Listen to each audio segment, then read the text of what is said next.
Welcome to the Leadership Series 2006.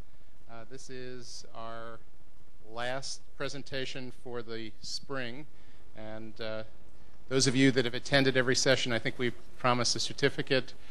We should have a list, if you've signed in, a list of those who have done that. If we error, which happens occasionally, just email me or Marty Gunyon, and we'll get that straightened away.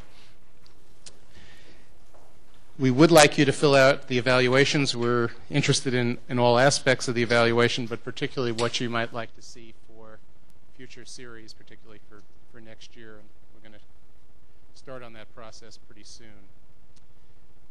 Today's speaker is, I'm going to go ahead, Dr. Mary Kinnaman, who, since she's defended her PhD dissertation, I think it's kosher to do that.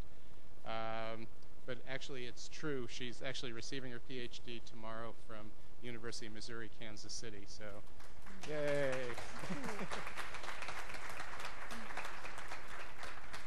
I'm sure it was a brutal PhD defense, right? Grilled you? Yes, okay. Actually, I've known Mary Kinnaman for a long time. I probably shouldn't say what year, but it was soon after I arrived here that she worked with Dr. Jim Thomas in surgery, doing basic research on transplant patients. And one of Dr. Thomas's colleagues was Dr. John Clancy, whose lab was right next to mine. And so when I talked to Mike Bly about a speaker who would talk about collaborative behaviors, he said, Mary Kinnaman. And I was going to ask then, I thought, oh, Kinnaman, that's not Jones, but and then when we emailed, we found out that we actually knew each other. Mary's had quite a varied career. She has a bachelor's in biology from Pittsburgh State, a bachelor's in nursing from the University of Kansas, and tomorrow she'll have a PhD in nursing from the University of Missouri, Kansas City. I promised her a short introduction, but she's done a lot of different things that relate to, I think, professionalism issues, to communication, to conflict management and negotiation, to change management and teamwork, project management, case development, and I'd say overall in leadership. She is currently the Assistant Dean for Community Affairs and Director of Nursing Continuing Education here at the KU School of Nursing. Her topic for today is collaborative behaviors in decision-making, the characteristics, and the concept. Dr. Kinnaman. Thank you, Dr. Klein.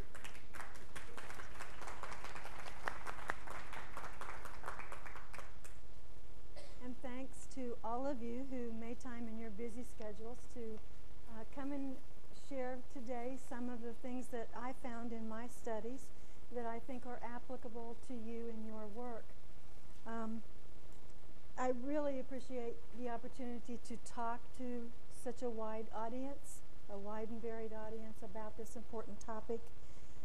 Having just spent the last 7 years working on my PhD, it is really great to be at a point where I can begin to share some of those findings that I have learned through my readings, through working with my mentors, and through my own research with others, and in the hopes that it will benefit you. When I started my doctorate degree, I had to sort of declare an area of interest, and my area of interest was collaboration. And at that point in time, in 1998, there wasn't really a lot of interest in the topic, and many people sort of told me that was passé, that was an 80s thing, and you know, I really ought to be thinking about something that was more timely. But it was really interesting in the 7 years that I was in the program how things began to change. As you know, the Institute of Medicine released a report talking about what the issues are that we face in the healthcare delivery system, and I think that sort of spurred a whole host of things that ended up with us much more interested in collaboration and decision making. For me, life is really about decision making, and for those of you who have children, you probably recognize too that one of your goals as a parent is to help children learn to make good decisions. When we get up in the morning, we make decisions. We've made decisions about when to set the alarm. We make decisions about what we're going to wear today, We make decisions about how we're going to get to work, and we make decisions about where to park when we get here. Oh, wait a minute. Let's not go there. So really, decision-making is universal. Regardless of what your role is here at the university, what your role is at home, you are continually making decisions. And as if you were like most of us, we're always interested in how can we make better decisions, because we want to use our time wisely, and we want to be effective in the things that we do. I have been interested in organizational science for a long, long time. And I think part of it had to do with the large number of organizations that I have churned my way through in my number of years. I've never really decided what I want to be when I grow up. So I've taught high school biology. I've worked for pharmaceutical companies in drug development. I've worked for insurance companies, and I've worked in academic settings. So I've just done a little bit of everything. But regardless of where I was, what always fascinated me was how organizations used knowledge and made decisions about the work of the organization. And sometimes it left you shaking your head, wondering how in the world they made decisions. But it was a continual area of interest for me. So I really believe that the success of any organization is dependent on how well they use knowledge and make decisions in that day-to-day. And so one of those, for me, crucial leadership roles is helping individuals figure out how best to make decisions. So hopefully some of the ideas we talk about today will help you in your leadership roles, in your positions. Think about those decision-making strategies that you use day to day. Now, one of the things I'd like to warn you about is that before you leave today, I'm going to challenge you with some things. So I want you to pay very special attention to what we talk about so you can take that challenge forward. Because without that, not much changes in organizations. These are our objectives today, which I think you have on your handouts. But we're going to cover some information that's related to these 4 objectives. My goal really is to sort of whet your appetite. But please know that we are just scratching the surface. There is so much that has been done in the last 10 years in organizational science that we could share with you, but we have very little time to do that. So we're just going to really hit some highlights. Also know that under Dr. Bly's leadership, we have an area of organizational science in the School of Nursing. So there's considerable expertise there as well as research interest. So if you're ever looking for someone to collaborate with or to talk about the issues that you're facing in your roles, please know that we're there. One of the things that's very important that I think from my own readings and study is that we need some clarification around collaborative behaviors. There are a number of behaviors out there, some that are collaborative and some that aren't collaborative, but all of them apply to decision making. There's a lot of confusion around the term collaboration, and if you've read many articles, and I have read lots of articles about collaboration, everyone uses the term differently. So that really makes it difficult to think about research or to think about the implications of collaboration if we're all sort of using a different standard by which to talk about collaboration. Ms. Gunyon informed me that there were a number of people attending the conference today that had indicated they were interested in topics on team building and working in groups. So I also want to spend a little time to talk about that area, to differentiate groups from teams, and to talk about collaboration within groups and teams.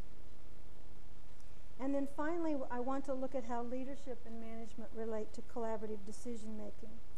And to talk a little bit about the theory that each of us use when we make decisions in our day-to-day life, and how that theory that we use can affect the decisions we make about collaboration or about other decision-making behaviors. So why, as I mentioned, there had been renewed interest in collaborative behaviors. Why do you think there is such interest?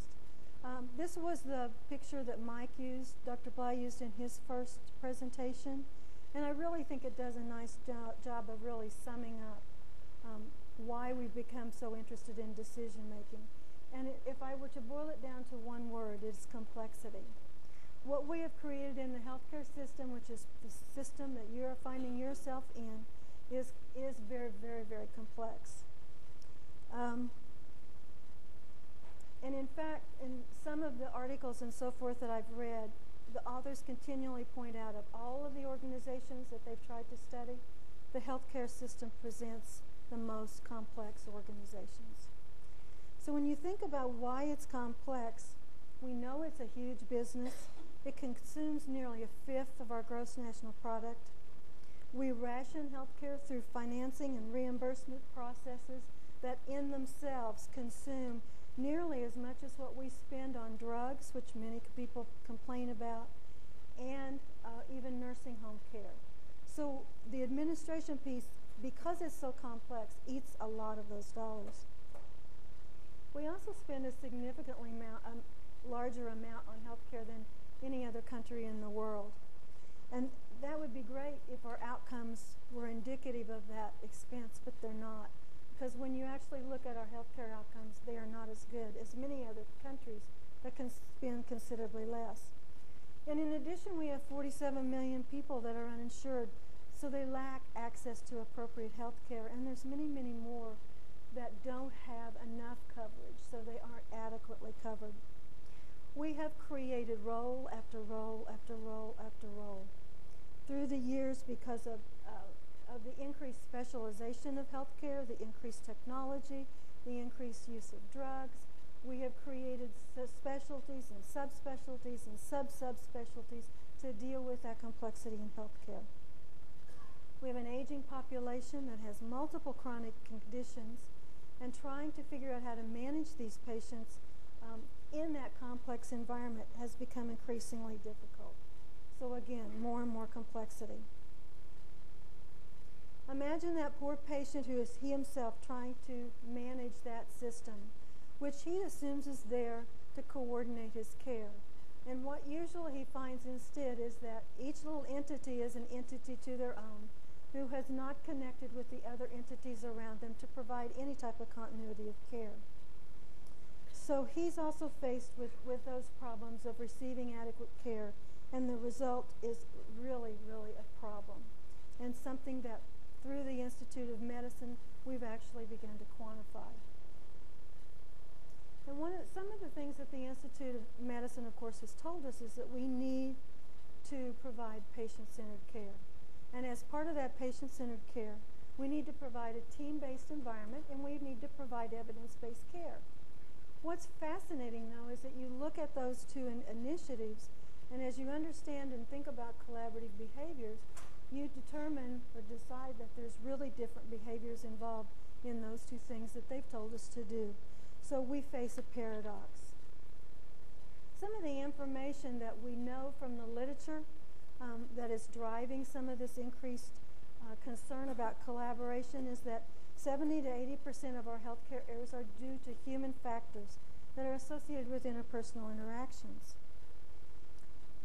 What's interesting here is, you're probably saying, wow, that's a lot of errors. But as you really sort of study that, you still kind of come back with sort of the idea of, well, okay, but what do I fix? What do they mean? What are interpersonal interactions, and what do I do about that? Another sobering statistic is that we've spent a lot of money on total quality management and on re-engineering. We've hired very expensive consultants to come in to our organizations to help us think about how we do things better. A lot of time and energy is spent on quality initiatives, so we plan, do, check, and act to try to make changes in organizations. And then when we look at how did we do, about 3/4 of those initiatives fail. That's a problem when you think about the cost that was probably spent on those initiatives. We also know that past studies have indicated that about more than 60% of medication errors are, again, caused by interpersonal communication. So when you think about that, again, you should ask the question, well, what type of interpersonal communication? What communication do we need to be doing better to make better decisions about care? I want to tell a little story, and like Paul Harvey, I want to save the rest of the story till the end. Waterbury Hospital is a hospital in Connecticut that's about a 350-bed acute care hospital. Healthcare professionals there identified that one of the challenges they had was with medication management, which fit well with this problem. Now, they knew that this was a JCHO initiative, but actually it didn't come out of quality management. The problem didn't. And in fact, what happened was there was a small group of people who were interested in improvement and interested in doing something to improve things, that got together and started talking. And as they talked, they said one of the problems that they faced was interpersonal communication. But the more they talked about that problem, the more they decided they didn't know where to begin or what to do with it. So as they talked, they said, well, you know, we also have a problem with this medication issue, that there's all these errors of people that have been discharged. And as they discussed it, they realized that, you know, a lot of times in trying to provide that continuum of care for patients, there were lots of errors from one setting to the other, from acute care to home, those types of issues. And that information was not getting relayed in the way that it should.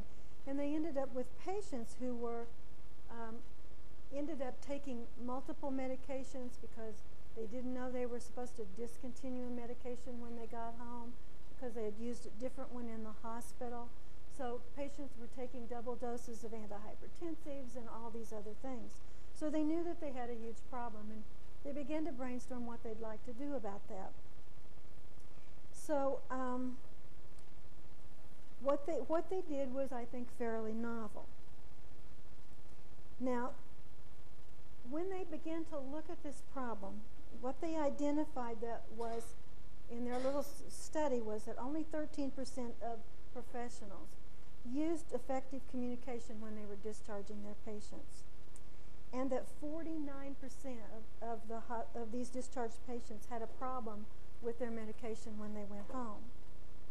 Now, once they implemented their change, when they re-looked at that data, they found that 78%, it was 13, remember, 78% of professionals that they talked to were now using tools correctly to communicate discharge instructions about medications to patients. And they had they found that patients were 66% more likely to use their medications without problems. And that was just in a 6-month period in a very small pilot. So when we come back to it then, when we ask that question, why the renewed interest, we know what we really want to do is improve problem solving and decision making. One of the other interesting findings that sort of spurred my research had to do with nurses' decision making. So I'm going to share some of those findings today. One of the findings that we know is that decision making is consistently rated very low when you look at things that make nurses satisfied with their work environments. But the current tools that are being used to assess that tell us little about, again, what does that mean? What would make them happier? What's not working? So part of the implications of my study really deal with what nurses found would improve their work environment. Another thing that has happened very recently is there's a whole wave of initiatives that sort of play into these ideas about collaborative decision making. And one of those comes from the work of Gary Klein, who has looked at decision making. What we found is that most of the decision making research had been done in a really controlled environment. And out of that came what's called a decision making model, and a decision event model, which was basically described as a process of pulling together all available information and then choosing from all those alternatives. Well, when Gary Klein started studying this in the early 1990s, he was interested more in what was happening in natural settings rather than in laboratory settings. And what he found was that he really couldn't substantiate the models that had been shown in laboratory settings. When he was studying folks like firefighters and nurses that worked in intensive care units, what he found was that in those high-stakes situations where there was lots of stress, there was no way that nurses went or the firefighters went through this decision-making process. And instead, what he demonstrated was that they used basically this type of a map to make their decisions. And from that, they basically very quickly pull that best possible approach that they can that fits in with all the patterns they know and are experienced with, and they implement that process because they don't have time for that other type of decision making. Now, this is very relative to healthcare, to our healthcare environment, because the types of decisions that most of our healthcare professionals are making are in an environment that's very much like what he was looking at. We have very ill-structured problems. The environments that we work in are very dynamic and change on an almost daily basis. There's shifting or ill-defined and competing goals. And there's action feedback loops that no matter what we do seems to impact something else that we didn't think about or want to impact. There's high stakes, there's multiple players, and there's organizational goals and norms that we're all working against. One of the interesting findings with nurses came from some work by Beth Crandall, who was a colleague of Klein's. In the old days, we as nurses used to talk about intuitive decision making, and we got poo-pooed. And we're basically told that we couldn't substantiate our intuition with decision making. But what Crandall actually found in her work with neonatal nurses was that in the preemies, experienced nurses who had been around a while and understood the reactions and the patterns that they expected to see with well newborns actually could recognize sepsis 24 hours before any clinical test demonstrated that the infant had sepsis. So these were some of the results that played into this idea that perhaps there is more to this decision making than we've given credit. If some of this fascinates you, there's a new book out by Malcolm Gladwell that wrote The Tipping Point called Blink, and he gives example after example of these types of decisions that we make every single day, these patterns of decisions. So to distinguish between collaborative and non-collaborative behaviors, then we're going to talk about the non-collaborative behaviors first. And those are toleration, coordination, and cooperation. Toleration is a type of decision making that's characterized by behaviors that we've sort of routinized. We just sort of do them without thinking. I mean, how many of you drive to work or drive home in the evening and you wonder, how did I get here? Because the decisions were just so routine, they've become ingrained in everything we do. They also, in an organization, sort of become the culture of, it's the way we've always done it here. So we don't give a lot of thought to what we're doing sometimes. One of the examples that's often used is that even though we recognize that the care for our patients needs to be on a 24/7 basis, there are many services that are not available on a 24/7 basis. And we just sort of work around and make do when those services aren't available until Monday at 8 in the morning so that we can schedule those services. Now, we do need to caution that although toleration can help us get some of our decisions made and work done, that it may not necessarily always mean that we're making the right decisions. One of the examples that from the literature that I liked was given by Ruth Anderson. She is an NIH-funded researcher from Duke who has been interested in looking at how decision-making in nursing home affects the outcomes of nursing home patients. And one of the things that she discovered was that when you have toleration present, people make decisions based on the knowledge that they have. And she noticed on interviewing nurse aides and nurses that were working in these nursing homes that there were instances when nurse aides would make decisions about the care of the patient that, had they maybe communicated with an RN, might have had different outcomes. In particular, the one that she talked about the most had to do with nurse aides when there wasn't good participative decision-making in that home, had a patient who was acting out, who was, had behaviors that were problematic. Well, the nurse aide's frame of reference, because they didn't have the amount of knowledge that the RN did, was that, this child is acting like my child does when they're misbehaving. So from their frame of reference, what they needed to do was to place that person in timeout, which is what they did. In those situations where a nurse was involved, however, a nurse would reassess that patient and make a determination, are we looking at a depressed patient? Are there other factors that are going on that are causing this behavior that we need to intervene with? So it made a huge difference in the outcomes of the patient. Coordination is another decision-making behavior that is extremely important. And it's important in a lot of the things we do, and it's important in healthcare. When physicians write orders and nurses carry the orders out, this is an example of coordination.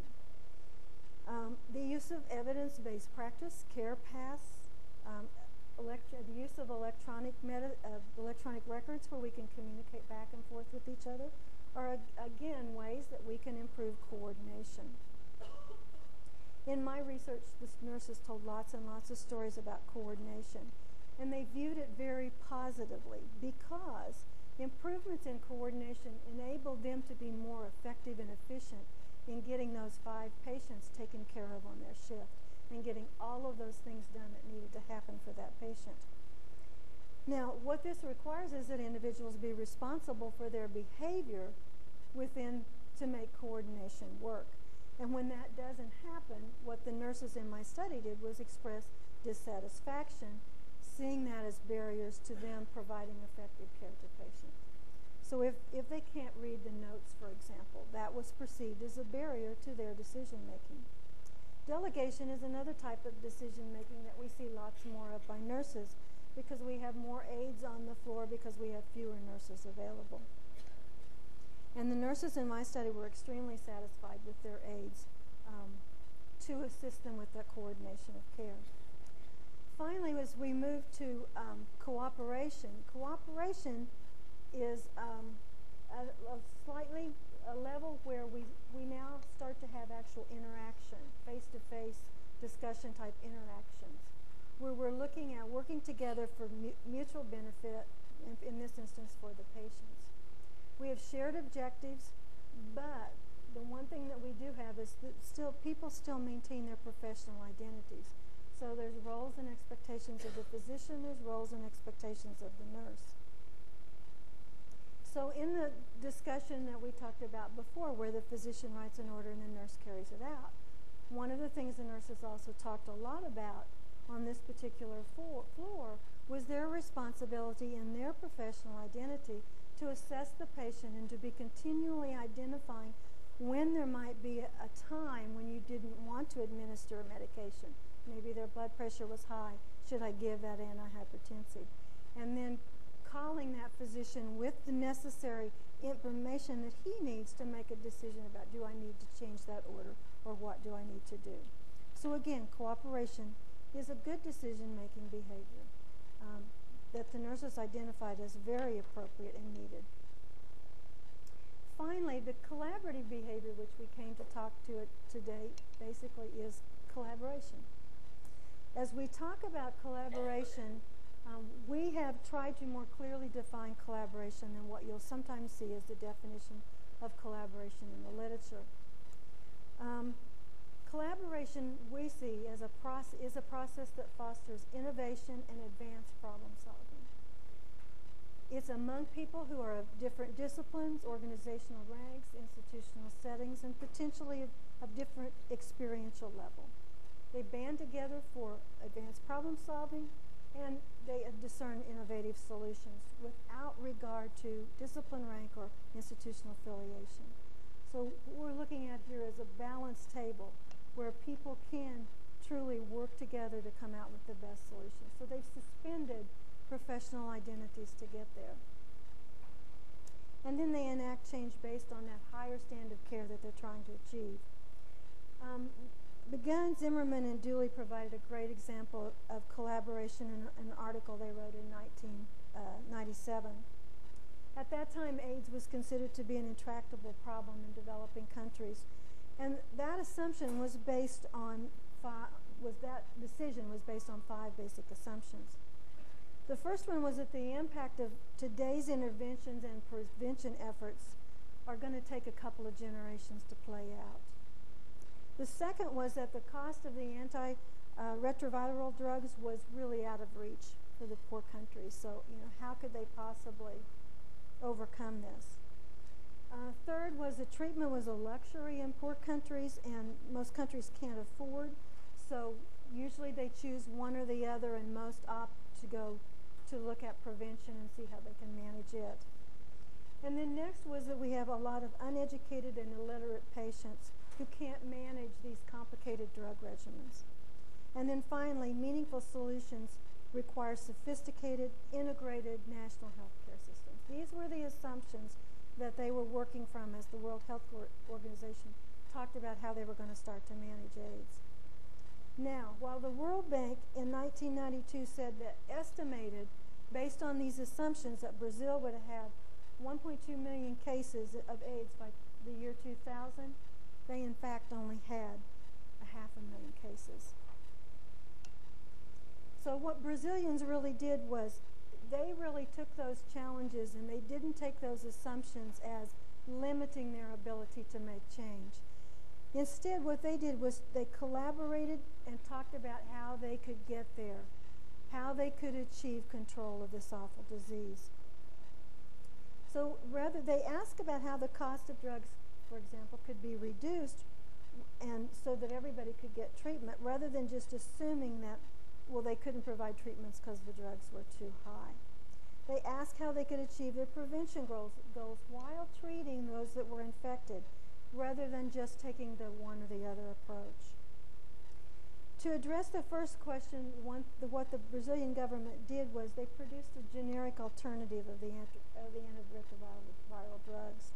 And they did this by exploiting a World Trade Organization clause that it was in support of violating patent laws in cases of national emergency. And they viewed this as a national emergency. And then they provided those drugs free of charge. To address the second question in treatment about the prevention, they decided they were going to do both at the same time. And even though the healthcare system of Brazil was extremely fragmented, they were able to basically align the resources that were needed to create the partnerships that were necessary and basically overcome all of those assumptions that had been made about their ability to control this awful disease. And by the time they completed, they were actually at a level with San Diego in the control of their drug, in the control of AIDS. Now, among the strategies that, as the number of healthcare errors has risen, there's also been an increased interest in the development of care delivery processes that minimize potential for error. And one of those things that we continue to see in the literature is the implementation of interdisciplinary teams. So this sort of brings us around to that second objective, which is to explore the relationship between the functions of teams and groups as decision-making entities. Katzenbach and Smith have a book that was written in '93, which many of you may have read, and they also wrote an article that was published in HBR on teams. And what they really did was to study and look at and decide what it was that made teams effective, so that they could help people figure out, do you need a team, and if you need a team, what needs to be in place to make that team effective. So their definition of team was that it's a small group of people with complementary skills who are committed to a common purpose, set of performance goals, and an approach for which they hold themselves mutually accountable. There are a number of team values that underlie teams, successful teams. There are things like listening and responding constructively to the views of others on the teams, giving others the benefit of the doubt, so that trusting relationship, providing necessary support, and recognizing the achievement of others. Understanding how teams deliver extra performance, it's really important to differentiate between groups and teams. And some of these things are the things that we talked about when we talked about the decision-making behaviors. In working groups, you'll see a strong, clearly focused leader. In teams, you're going to see a shared leadership role.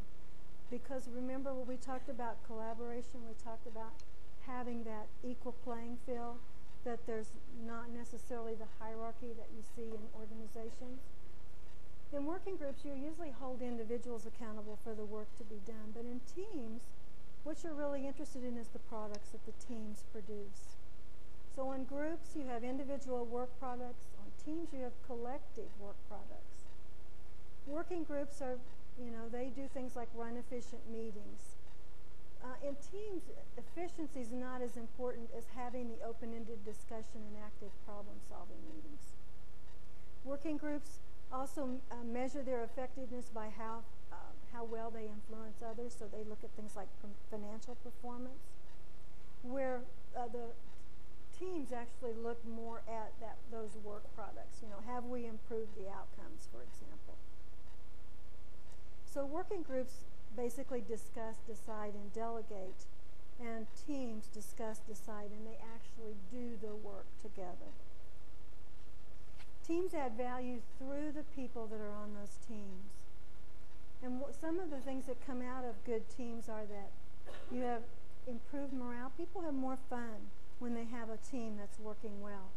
They've also found the teams are more productive, that communication is improved, conflict resolution is improved, problem solving is improved, learning is improved, discipline. They talk about discipline because individuals know their role, they hold each other responsible is improved.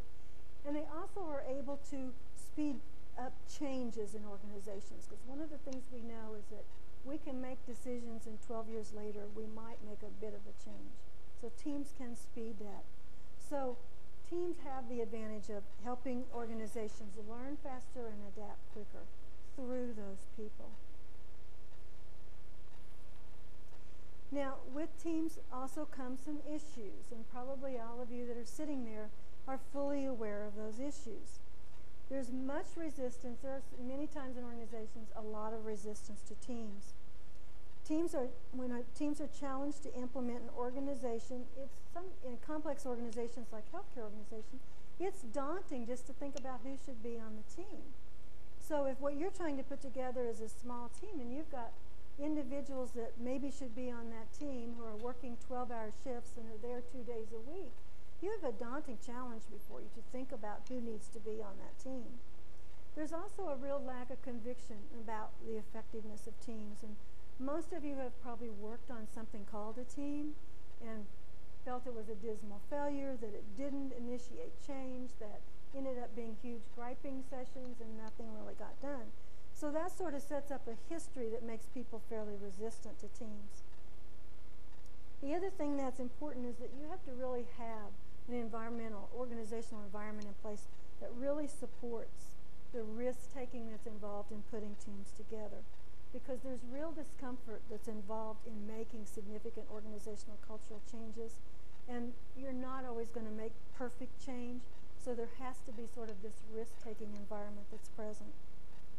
And the other thing is that if organizations have had a real long history of not holding people individually accountable, it's real difficult to get to group accountability if you've not been there. The other thing about teams is that sometimes they're sort of put in place more as a process to gain more control, and that because of the organizational environment, you sort of end up with the yes team, and the people are just there to sort of let administration or whoever that's seen as the leader on the team make those decisions. So these end up wasting time and money, they defer decisions, they provide the wrong information, they promote too many compromises, and you end up with just greater stagnation in the organization. So to build effective teams, what Katzenbach says is that there's a number of things that we need. So this should point out to you that this is not an easy job, because the basics of having an effective team involve that we have individuals with the appropriate skills, and that includes problem solving, technical and interpersonal skills. We've already identified that interpersonal skills are a real problem and contributing to the errors we have. So we first have to create a bunch of individuals that have these skills. Then we have to hold them accountable as individuals and as teams, and then we have to give them common goals and make sure that there's a common approach, that there's a meaningful purpose to what they do. And so all of these things are important. And then I would add that the other thing that's so critical is that you have an organizational environment that supports all of this, which I've talked about before. In my study, one of the things that I found with the particular organization I was looking at was that they did have the organizational environment that was supportive of good nurse decision-making for direct and indirect care. Although they weren't considered a magnet hospital, which is a status that hospitals that try to achieve where there is shared decision-making, they had lots of shared decision-making processes in place. Their mission statement, the values that were written, and how they made this happen was through 10 interdisciplinary teams. And through those teams, those nurses were charged with making decisions about how care should be provided in that institution. And out of that, you really came some great decision-making, a strong professional identity with what we're here to do, what we can do, and how we can get it done. So that environment is important. The other thing that's important about team development, about teams, are that they go through stages. And if you are the leader trying to put a team together, you are going to be in pain when you try to put a team together and make it work. But if you know up front that the teams go through these stages, you can sort of anticipate and be prepared for and work through some of those stages that the team will face. Now, this looks like it's a linear process. It's really not. Because every time you change a member on a team or you give them a new challenge, they may have to go back up to another stage and work through it before they get to that point where they actually perform. But at every stage of this team, there are questions to be answered about who we are, why we're here. In a storming, it's things like, well, who said this was a good idea, and why do we need to change? And then as we begin to norm, it's things about, well, how do we work together more effectively? So there's lots of questions to be answered. Another way of looking at the difference between work groups and teams is to look at where your employees are. We know we talked about that individual accountability. Well, you need very experienced people to be on team who know what their role on that team is and to be able to effectively perform that team. Well, employees go through stages of growth too. And the way that management and leadership usually works is that we perform different roles with those people depending on where they are in their own professional development. So if they're fairly new and they don't really know their role, we're about trying to provide that person the appropriate direction, telling them what it is that they need to do and providing that support. In a work group, they are still independent, but there's some influence. So we sort of think about them being at the adolescent stage. So until individuals are really, really experienced, they're really not able to be fully functional in a team as a collaborative entity. So all of these things influence whether or not you choose a work group or a team. When teams actually get to the top, or when they get to that level we call performing, it is a beautiful thing. And what they say is that these teams have synergy. And you can see this long list of things that Katzenbach and Smith identified as present when you have a fully functioning team. Now, the other side of that story is very few teams get there, for all of the reasons that we've talked about today. So you don't undertake creating teams lightly. I thought this saying was sort of interesting in the fact that it actually was made many, many years ago by Abraham Lincoln. Because when you look at today, you'd have to say, well, not much has changed, has it? We're still facing some incredible things that we need to overcome if we're going to be effective in the organizations that we work in. And some of that is going to come through leadership and collaboration. So understanding when do we use collaboration, how can we use it to be effective, is going to be very important. And how can we promote it when it's needed? So I have for you some premises. One of those premises comes from Albert Einstein, who's a favorite of mine. And what he said is sort of reminds me of the serenity prayer, you know. It's about really understanding and knowing when things are simple and when they're not. And not trying to choose those simple solutions when in fact what we need is a solution to address a much more complex underlying problem. Many times what we treat is the symptom and not the problem. And having that wisdom to know the difference is what leadership is about. In my study with nurses, I asked them about the decisions that they made that were routine. And what they described for me was a very linear process of making decisions. They talked about the model that they used to manage information, to organize that information so that they could provide care in a timely manner. So it's important. They felt this was very important to their work. Each of them had sort of a unique process of doing it. But leaders need to know and understand that we need to provide supports for linear decision making, because this is what sort of keeps down our level of stress and makes us more effective in our roles. And when we're more effective in our roles, we're going to feel better about the work we do and the things that we get done. So knowing when that solution is linear and what needs to be in place is very important. Now, when they talked about linear decision making, they were talking about the use of behaviors that were non-collaborative. And in the main, they were talking about their ability to use toleration, to get the work done without having to involve a lot of other people, or coordination, where they could very quickly make those decisions without a lot of face-to-face interpersonal interactions.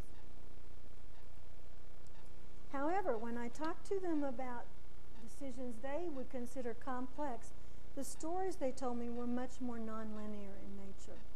And what they talked about was the fact that as issues got complicated, as there were problems that arose, where they had maybe two patients that were sort of going bad, or something was changing with the patient but they weren't sure what and they needed to get some support, they began to talk about all of these ways that they began to manage those resources and make decisions about what they needed to do. They talked a lot about collaboration. They defined collaboration as involving the individuals on that unit.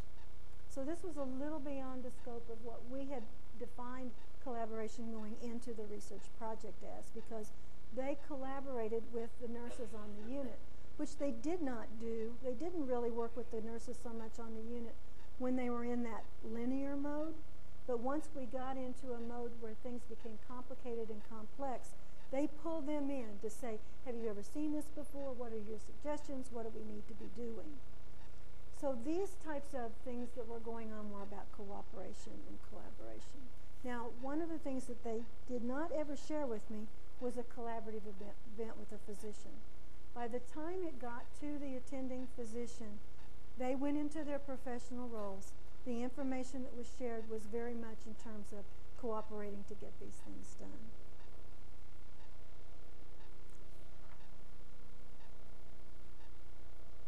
So, one of the things that I want to talk about now is really what keeps us from using these decision-making strategies appropriately. And one of the things that has come out of the literature is some work by Begun. And what he says is that there's this major source of inertia in really complex organizations, and it's due to the dominant logic that's present in the organization. And that dominant logic sort of creates a screen about what we think is possible to do in the organization.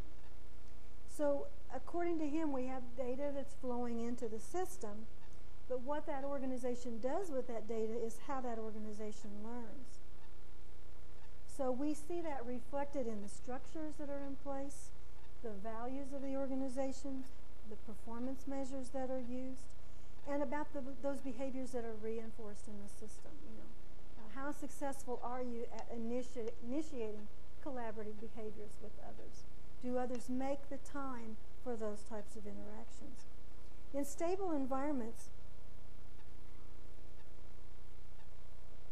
I forgot that was on. One of the things I wanted to say was that my premise really is that it's not we believe what we see, it's we see what we believe.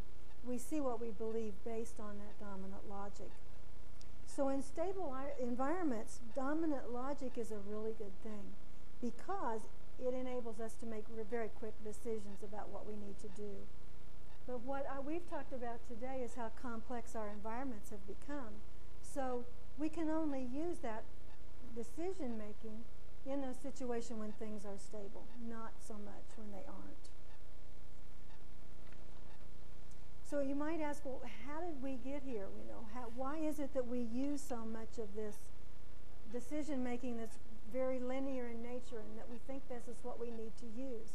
And what I would say is that probably the success of linear decision making was probably started by an individual by the name of Frederick Winslow Taylor, who came up with scientific principles of management and who, in industrial settings, determined that there is always one best way to do things. And most of us have lived in organizations where we believe that that's true.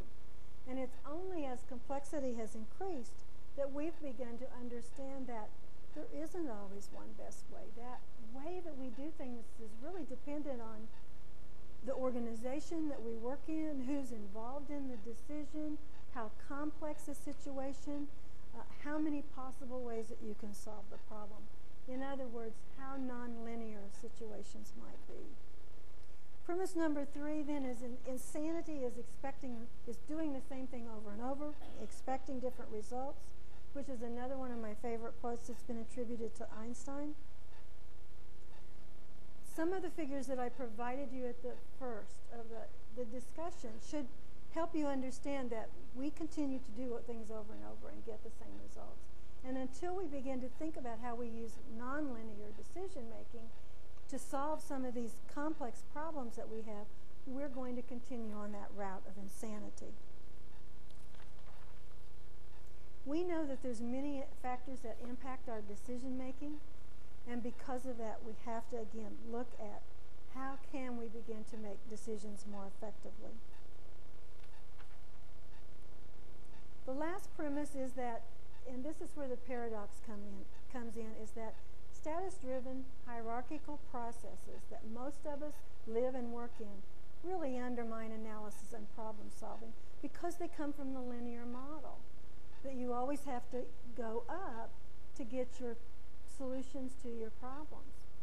Now, paradoxically, these processes work when we're talking about toleration and coordination. They don't work as well when we talk about needing cooperation and collaboration. So Brenda Zimmerman suggests that there's really 3 leadership trends that we need to look at. Leading healthcare organizations is going to require a lot of tolerance for ambiguity on our parts, and most of us have not been trained to deal with ambiguity.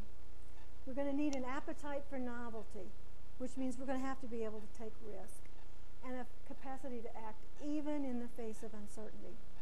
Leaders are going to need to look outside healthcare for solutions that work and try to figure out how to adapt those solutions to our healthcare organizations. And number 3, relationships are everything, because we get our work done through our relationships with others in these complex nonlinear situations. So coming back to the rest of the story, how did Waterbury make such dramatic improvements? Well, what they did is use collaborative decision making. They had this group of people that were together, decided that the way they would approach this problem was they'd do a pilot study. And they got volunteers who were interested in the problem to make calls to the patients that did a good job of managing their medication. Wow. And they listened to their stories. You know, tell us how you manage your medication. What works for you? You know, here you have 6 chronic diseases and you're on 25 medications. How do you make it work? So those patients described for them how that worked. Everyone came back together, shared those stories, and from those stories, they came up with a very simple solution to a problem that enabled them to get those fantastic results in 20 minutes. That solution was this. Talk about something small making a big effect. They now give every single patient one of these cards, and they fill it out that has all of their medications on it, and those patients can put it in their pocket, carry it wherever they go. And they make sure they have one of those when they're discharged, so it's real clear. So pretty neat ways of looking at nonlinear and what impact it can have on our lives. I'm going to bring you back to one of the slides again that Dr. Bly used in his first presentation. Really, the most critical aspect of leadership really is that ability to use relationships for some constructive good. And when we talk about decision-making strategies and what works, those relationships of collaborative decision-making, cooperative decision-making, are all about how good those relationships are. Some of the readings that I would suggest to you, if you're interested in some of these topics, are found on this page. The challenges I would like to leave you with. My first challenge is that you are able to now critically evaluate the decision-making strategies as one of the ones that we talked about today. And again, this is important because they're so misused in the literature. And if we are going to use them effectively, we must understand what constitutes them. My second challenge to you is sort of summed up by an old saying in Texas that was often repeated by a perinatologist, Joan Richardson, that I worked with at the University of Texas Medical Branch. And she said, when you find yourself riding a dead horse, it's best to dismount. We're on a dead horse. So my challenge is to you to think about the situations in your own roles, wherever you are and whatever you do, and ask yourself, are you using decision-making strategies that are limiting your ability to be effective? So if you're only using those linear decisions, can you use some nonlinear decisions, and how would you do that? And then finally, last week we attended a session, and I've already forgotten where the speaker said, when you find yourself in a hole, it's a good idea to stop digging. So one of the other things that we would like to leave you with is Dr. Bly, again, I had mentioned, has an expertise and interest, as do I, in organizational science. And in fact, we're strange, we love it. So if you need someone to bounce some ideas off about how you can improve organizational effectiveness through problem solving, decision making, we're here. We'd like to help. We'd like to have some nonlinear conversations and talk with you about some research ideas or whatever that might help you going forward. And with that, it's Cinco de Mayo, so I should be saying gracias.